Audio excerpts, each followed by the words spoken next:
Thank you. So while you're digesting your fantastic lunch, I'll try to keep you entertained with the results that we had in the working group. Very quickly, I don't need to talk long about that slide because you're all aware of the importance of data, its usefulness for reproducibility, for meta studies, and all of that. So that's a given. No need to emphasize that here. What we did in the working group is we took a look at how things are happening now, and what people are doing basically is you do your study with your data, you put the data in a repository, add some metadata if you're really sophisticated and good at it, then you assign some persistent identifier, UI, arg, URI, whatever, and then you post it somewhere, paper, blog, whatever, on your homepage, and make it accessible. Which is good. It's better than what we had before, but I guess we all agree it's far from optimal. And it's also increasingly becoming useless/impossible, because we are facing now the way data is being used, produced and used, facing a number of new challenges that can't be addressed with that approach. So taking it, packaging it, putting it somewhere does not work anymore in many scientific settings. Why is that? And here's the two problems that we set ourselves for the working group. In order to cite data sets, they need to be static. We have heard this already this morning. You can only cite something reasonably for others to get back to it if it's static. But research data is dynamic. In many cases, it's dynamic inherently because there is new data coming in from whatever sensor data streams. But even the most beautiful static data set that is closed experiences the odd change every now and then because you discover either an error in the data, or you do some quality improvement, you delete some values, replace them by corrected values. So this happens, and sometimes it doesn't happen clearly defined intervals, but when you discover it, when you work with the data, you discover an error, correct it, and work with the corrected data. Still, we want to cite that data. That's what we want to enable. And the way people are doing that now is you cite the data stream. You cite, I took the data from that database without any versioning at all. And that's like in the old days when you cited a web page and then some people added, downloaded on the 5th of January. That's brilliant. If I can't go back to the 5th of January, who said we don't have a time machine? It's useless. It's a nice piece of information to be added when you took a look at the data, but it doesn't help you get back to that data. Artificial versioning is the so far second best solution that we have, which is, we freeze the data set in whatever, annual intervals, quarterly intervals, monthly intervals, and release a new batch, which kind of addresses the problem, but is not terribly satisfying because it delays the release and the use of the improved data or of the new data to those certain time intervals. I have to wait until the end of the year to use this year's data, so to speak, which in many research settings is not very satisfactory. So what we said is what we want to have is we want to be able to identify, and you will notice that I use identify as the basis for citation. We need to identify the data precisely as it existed at a specific point in time, no matter which changes occurred before or afterwards, because that's the data that I want to go back to. If I do a study and I want to communicate to you that this was the data I was using and you want to compare your model with my model on the same data, that's exactly the data that you need to get a hold of. Not the data that as it appeared a week after with some potential changes that might impact the results. So number one, getting a hold or managing the dynamics in the data. The second thing is the granularity of data or subsetting of data. Databases are big. We're collecting lots of data. And what researchers frequently use is not the entire data set, but any arbitrary subset of it. So you select your measurement stations, you select a certain time interval, and you do your study on that subset of the entire database. How do I identify and tell you which subset I was using? I can provide a natural language description telling you, I filtered, selected those measurement stations, removed those outliers, took the data from the 1st of January until the 25th of March. Now here's the first question. Does that include the 25th of March or not? Yeah. Open or closed intervals. We are hardly ever precise enough in our natural language descriptions. And if you ever get such a natural language description of a subset of data from a database, you can almost see it like one of those Sudoku or weekend puzzles of recreating exactly the same subset and getting the same number of tuples or records or entries from your database. Another solution that we do currently as workaround, and this is what most data centers currently do, is you select your subset and you store it as a dump of that data. And this does not scale terribly well. Here's my 5-page report. Here's the terabyte of data that goes with it. Then you change something in your model. You publish another 2-page report and again, a terabyte of data. It doesn't scale very well, and you've got dozens of individual data files that need to be managed. It's not elegant. So what we want to do is we want to be able to identify precisely any subset, any arbitrary subset of dynamic or static data as it was used in a study. And doing that kind of efficiently and not by storing redundant dumps of subsets of the entire database.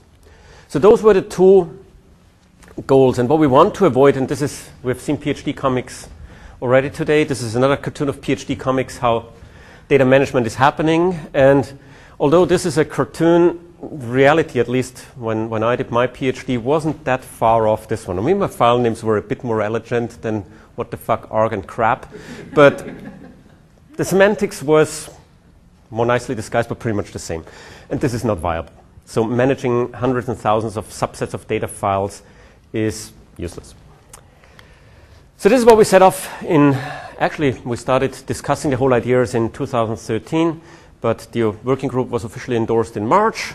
We closed the working group, publishing the final results September 2015. And then we decided to wait with actually asking for official endorsement for a year, because what we wanted to have is we wanted data centers to implement the solution and give us feedback, to tell us whether it's viable. The recommendations, as you will see, they sound extremely solid, robust, no rocket science, almost trivial to implement, but still it's good to take a look at reality before you kind of take things for accepted. And so finally, at the last plenary in Denver, those recommendations are now officially endorsed by the RDA. And what I'll do now is actually present those recommendations to you. In a nutshell, before going into the details, what do we have? We have data, and when I say data, I will use relational databases, SQL-style data as an example, but it applies to any kind of data. So whether it's CSV files, we have a pilot on CSV files, whether you do it on XML data, whether you do it with triple stores, whether it's a file repository that has thousands of files in it, any kind of data. And we have some means of accessing that data.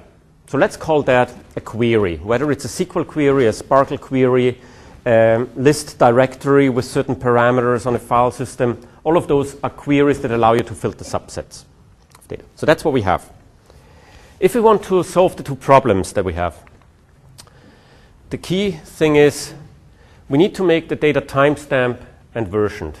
If data changes, we need to be able to go back to an earlier version of that data. Otherwise, it's lost and we can't retrieve the same data set again. So that means if you add a new data tuple to your database or a new file to your file repository, add it and keep a timestamp of when you added it. If you correct a mistake or if you want to delete the value, don't delete it, but mark it as deleted with a timestamp. If you want to correct the value, don't overwrite the old value, but mark the old value as deleted with a timestamp and reinsert the new value again with the same timestamp. That's standard technology. It's database versioning that has been around for long periods of time. It's even now for SQL, it's part of the SQL 2011 standard. It works for file-based repositories where we have versioning systems for all kinds of data. And the other part is preparing some way of storing the queries, because what we do for data identification / citation, we do not assign the PID to a dump of the file. We do not assign a PID to an individual record and then cite 10,000 records as a citation. What we do is we keep the query that you use for selecting a subset and assign the persistent identifier to that query. And this is transparent to the researcher, to the user. The researcher probably never sees the query. They use a workbench to access the database, select their subset, and at some point they press go. Here is the subset that I want to use in my study. And then in the background, that data set is whatever, retrieved from the database, offered for download, or fed into an analysis process. But what happens in the background, the system issues technically a query. We recommend to store that query and assign a persistent identifier to that query. And that way you have a timestamped query, you have a timestamped and versioned database. And if you want to get back to the original data, all that you have to do, or all that the system has to do, it has to be transparent, is to re-execute the timestamped query against the timestamped database. And you can always go back to exactly the same subset of data. And the only storage overhead is storing the query string, which is minimal footprint. And so this is where the working group for sometimes was referred to as the dynamic data citation working group, and this is because of dual dynamics. Once the data is dynamic that we want to make citable, and it's also the way we cite it. It's a dynamic resolution. You don't point to a static data file, but you point to a static query that you then dynamically resolve to the data. So let's just give you an example of how this works in practice. So the researchers use whatever workbench they have, APIs, web interfaces to select the time frame, select the measurement station, select certain filter parameters. At some point they press go, download, process, whatever. At that point in time, that data package becomes available, that query is executed by the system. We timestamp and store the query, we assign a persistent identifier to the query. The recommendations then have a little bit of additional magic that I don't want to discuss here in detail, such as computing fixity sums, adding unique sortings. If I have time, I'll talk about that a bit later. But doing a bit of additional magic, and then it provides, in order to encourage citation, we want to make life easy for the researchers. We recommend also to give to the researcher a citation string. So not just store somewhere a DOI, but also give them whatever, BibTeX, EndNote, natural language text so that you can cut and paste and put into your study report, or even dynamically link with your analysis process, the more sophisticated the research infrastructures get. And this is it. That way you can cite that data. Now the nice thing is when somebody resolves that persistent identifier, DOI takes you to a landing page. That landing page describes the subset of data with all the metadata and allows you to download it again. There's 3 nice benefits that we found out of this approach when we discussed it in more detail. The first thing is the query string provides the most precise technical metadata, provenance data, on that subset of data. So no matter what you put as natural language description in the method section of a paper, that's your interpretation of the data set that you sometimes think you selected. Here you get for free, not terribly human readable, but a precise technical description of that subset of data. No need to fill out any forms, it comes automatically, which is really, really neat. The other thing is, and this is a huge advantage over storing dumps of files, you can re-execute the timestamped query against the timestamped database and get exactly the same subset of data as it was when the first study was done. You can also re-execute the same query against the current timestamp of the database. And this allows you to get exactly the same subset of data, but benefiting from all the improvements and corrections and additions that have made since. This is something you can't do with a dump of a file. You can store the dump somewhere and somebody else can download it, but any corrections that have happened since will only have happened in a live database. With this one, you can get both ends of both sides of the world, and you can obviously compute the difference between what was the data when it was originally fed into the study, what does the data look like now, what is the difference between those two. We can even think of notification services. So if you improve the quality of data, or if you do some recalibration, or if you correct some errors, you can figure out which studies, which subsets of data were affected by these, send a notification or automatically rerun certain analysis, and then raise a notification if there is some statistically significant difference in the results. So we can think of this feeding into much more automated analysis processes as the infrastructures evolve.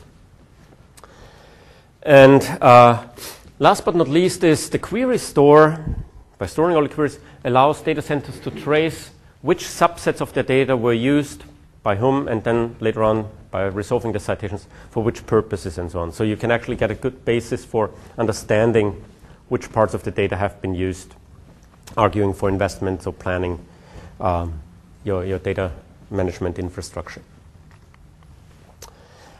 The whole thing was published as 14 recommendations. There is a 2-page flyer that summarizes that in kind of in a nutshell statements. And there is a somewhat longer report of, I don't know, around 10 pages, published in the IEEE Technical Bulletin of the IEEE Technical Committee on Digital Libraries, both available open access from the RDA webpage as well. And the report describes a little bit of the rationale and the thinking processes behind and why we have phrased certain recommendations the way we did. And that's basically the recommendations as they stood in September 2015. Just to give you insight in a bit more detail, there are 3 recommendations of what you need to do up front, what a data center needs to do up front: timestamping and versioning the data, which in many cases is already in place. So we had one pilot where we were sitting together with the data owners, and they said, yeah, this looks all very nice, but they were afraid that versioning and timestamping would be too expensive, storage-wise, process-wise, because there's lots of changes and so on. And then we talked to the IT guys, and they said, well, we're doing it anyway. We just didn't bother telling anybody because nobody ever asked for it. And we just did it to be on the safe side if some mistakes happen. So in many cases, databases have already this timestamping and versioning in place. In other cases, one needs to add that to the infrastructure. And setting up a query store is basically simplifying a little bit a table where you store the queries and the metadata. Now, when data should be persisted, and we are not saying that every subset of data should be persisted. You know, researchers, you select different subsets and only later on you decide which ones you actually use for your study. So basically you have whatever, a shopping cart or a staging area where you have your subsets. We have one pilot where they actually implemented it that way, that every subset gets stored in a staging area, the queries. And then up to a month later, the researcher can say, okay, this is the one that I actually used in my final report, in my final study. Then this one gets persisted. There is a recommendation to check for query uniqueness, trying to figure out whether the same query has been issued before, because you don't want to assign 2 different DOIs or URIs, ARCs, to the same semantic subset of data. And of course, query uniqueness checks first whether the query string is identical, but the same query issued at a different point in time can lead to a different result set. Then you would assign a new PID. We have a recommendation on stable sorting, because in many cases, databases, they are usually set-based. So if you issue the same query twice, you get the same result set back, but not necessarily in the same order. In some settings, the order of the data tuples is essential for the result of the process. So in those cases, one should think of enabling stable sorting by doing a pre-sort before applying a user-defined sort. I don't want to go into all those details here. They are described in the report. But just to show you that there was quite a bit of discussion on what things need to be considered in different settings. Not all data centers are the same. Not all types of data usage are the same. Sometimes those things are optional. In some cases, they are essential to fulfill the purpose of being, assisting reproducibility, supporting meta-studies, and so on. So we also recommend, for recommendation 6, for example, compute a fixity, a hash sum, a hash key, over the entire result set, store that with the query, so then if you later on re-execute the query, you can compute it again and compare whether something went wrong. Pure sanity checks, things like that. Resolving a PID leads to a landing page. Nothing surprising here. That landing page should allow you to download, if access is granted, depending rights checks and so on, getting access to the original data, potentially also to the current version of the same subset, things like that. Recommendation 12 is really on machine actionability. We think those landing pages should not be just human readable, but we really want to support and move towards supporting automated repetition of studies, automated crawling of data. So this machine actionability, those fair data point protocols will come into play here. Data infrastructures never stay the same forever. At some point in time, the schema changes. You migrate your database to a completely different representation. When you do that, when you migrate the technology, the queries need to be migrated as well. And assuming that the new representation is at least as powerful semantically as the old one, you can also migrate the queries to result in the same subsets. Again, a bit more complex process potentially, but then data centers don't migrate the entire data infrastructure on an annual basis usually. So this is one of the major efforts to do. And recommendation 14 was basically added because people felt unhappy with having an unlucky number of recommendations. It says if you do that migration, verify and check whether things went correctly, which should be a no-brainer in any kind of migration process, but we just wanted to emphasize that. I have a few slides in here that now explain those recommendations in a bit more detail. Versioning times in query store, the fact that this can be done. The nice thing is this works for static data, for dynamic data, no matter which size it is in some way or others. There's a bit more detail on for you basically to read up rather than for me now to present. So these were the recommendations as we had them September last year. What we have done since is we have, thanks to some funding provided by both RDA Europe and RDA in the US, have a few pilots that have implemented those recommendations or are about to finalize the implementations. Many of them have a scheduled end date of December now, some March next year. And what I've got here is I've got a copy of the slides that were presented in the last plenary in Denver, as reported by those pilots. So what you see here is that we've got different types of data, medical data, climate data, astronomy data, river flow data. So all kind of different settings that are reporting now how they implemented those solutions within their own infrastructure. How much time do I have? 5 minutes, because as I said, I don't really have time to go through all those slides, but I added, so there is a set of 150 slides roughly in that package that will be distributed afterwards. It's basically just for you so that you can look up some of those, get contact points, contact those pilot owners directly because they know how they implemented it in their setting. So the medical data is an I2B2 database for those of you who are in the medical data center. So check. So VAMDC is a distributed database using an XML protocol to communicate with the various nodes that are actually not under strict control. So there's no central control over the distributed data centers. They're all working autonomously, so it's a loose coupling, and they have managed to implement the solutions. So for us, this was kind of a very valuable sanity check. We knew that the technology was stable, but still, stable technology and actually doing it and deploying it is a bit more difficult. So we were collecting feedback from them. And as I said, the slides are there. I'll jump across them, which I can.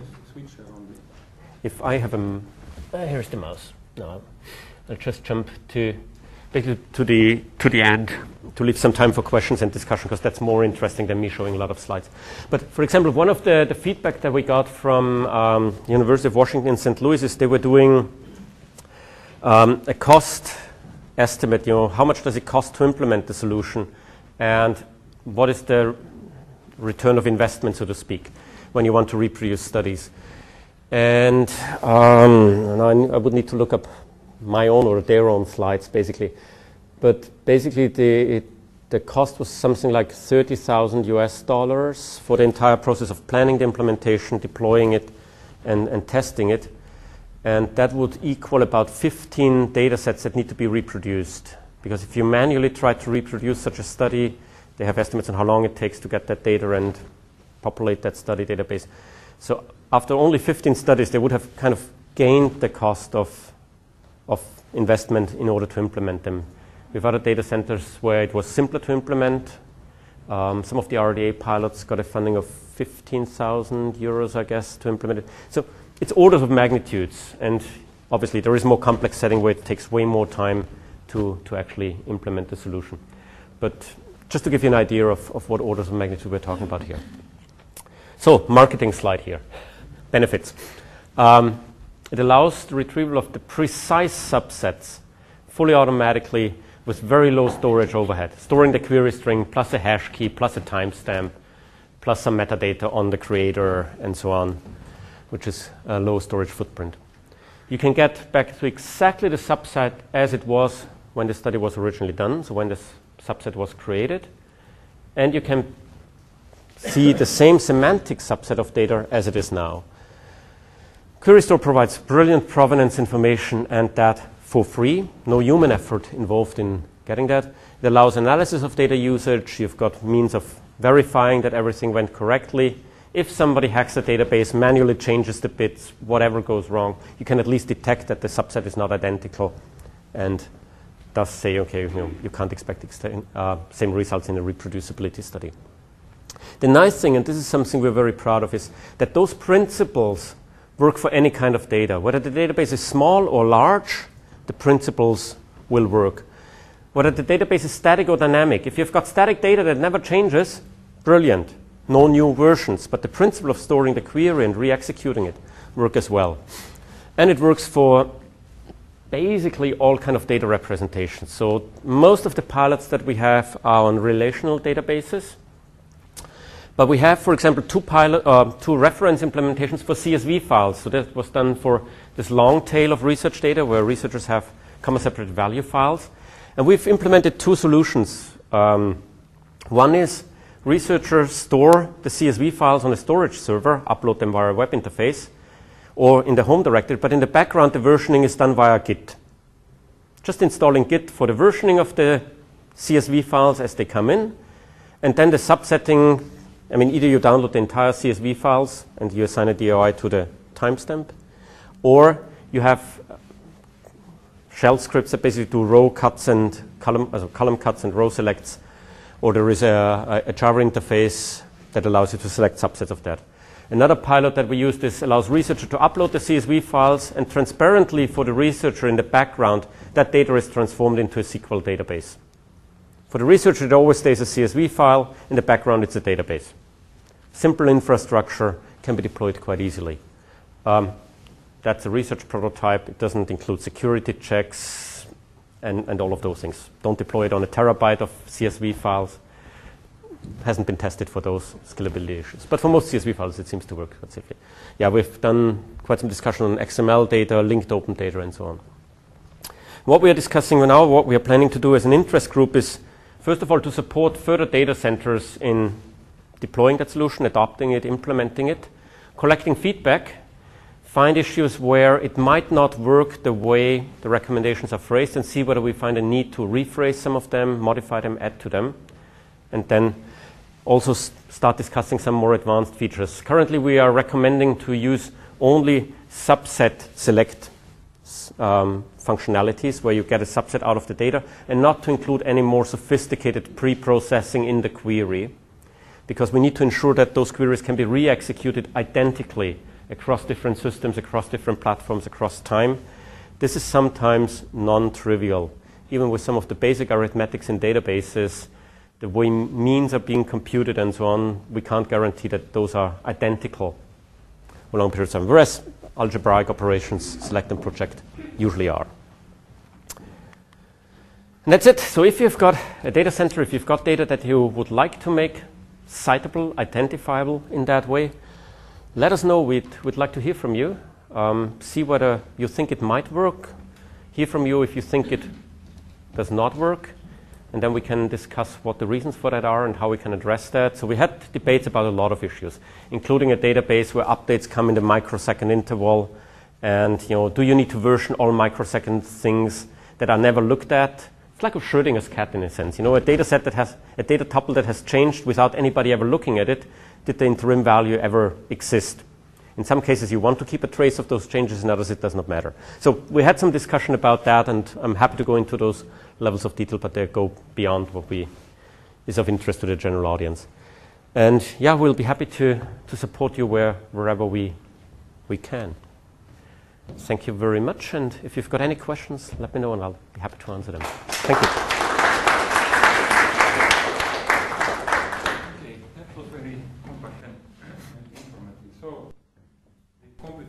In me has lots of questions, but let me ask, anything that you want to know more? I could. Do I need a mic? Yes, you do. So.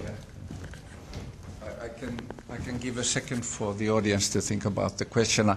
I just wanted to come back to what I said before the lunch, because I was referring to a working group, which was the Andes group. But I made the mistake. I was, in fact, thinking about another RDA working group, which is the publishing data workflow, which we feed into, we discovered when I spoke with Andy. And these two working groups are, in a way, supporting each other, because Andy is working on the sort of a more lower level, and this other data workflow is how you take the results and take them further on. So thanks for reminding me of.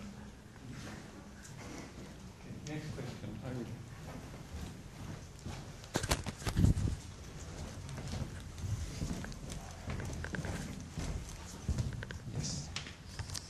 Hey, Ella Bingham from Aalto University. I am playing the devil's advocate now, if you don't mind. By the system, it sounds very fluent for the researcher to make small changes in the data and get them stored so that nothing is breaking. But then again, in terms of the reproducibility of research, shouldn't we actually not encourage the researchers to make small changes in their data? I know this is a tricky one, but I don't think it's as tricky as it might sound in the first glance, because we can't change reality. So data does change. If we discover an error, we won't leave that error forever and work with erroneous results forever. We want to correct it. However, what we want to be able to go back to those erroneous results if we want to compare two models. Okay? So I think we need to have both actions in place, and by applying versioning, which is a standard technology, we can do that. It's not like in the old days where you would need to have an entire new copy. You just do those minute changes. And I think that allows us to address issues that we face in modern e-science. Right, yeah, thanks. Okay. Something else? Now for the challenge. Can I pick one of my questions? So I have so many, but maybe I take the one about this landing pages. So so you mentioned there's this kind of a future view of that. Or this was your recommendation, 12, that the landing page should be machine actionable, and so that. So. Are there some RDA recommendations on, let's say, standards for landing pages so that people could then kind of harvest the data? And now if every organization sets up their own landing page, so not from our working group, because this is not one of the issues that we were discussing. But I know that within this fair data movement, there is a few so there is discussion about those. And I've last week heard a presentation by Eric from the Netherlands on the fair data access point. They have an API which has a protocol behind it for doing content negotiation and so on enabling exactly that. And so what I learned about this last week. So what we're now going to do is see whether we can implement that as one of the reference implementations for it. But then again, I think this machine actionability should be ideally interoperable across all data centers, but waiting for the ideal world to emerge, the good, what is it? The good is the enemy of, the optimum is the enemy of the good, something like that. So let's rather implement some machine actionable solution within certain research infrastructures that are already cooperating, where you need to cross-link, and see where we go from there. The way the system has been built requires the usage of query. There is a small challenge that the syntaxes for PID systems are a bit out of date, and none of them includes the usage of query or fragment. So how did you do this? How did you add queries to, for instance, or how you are planning to do that in handles and DOIs? Very good question. We discussed that and decided not to do it. So the last thing we would recommend, actually, we might need some further discussion there, but I strongly discourage adding query strings to a persistent identifier. There is one mantra that I've learned after years is there's no semantics in an identifier. Okay? Query languages will change over time. We migrate our beautiful SQL database to a quantum database, whatever, storing things in genomes. The query language will look different when we have to address a PCA machine to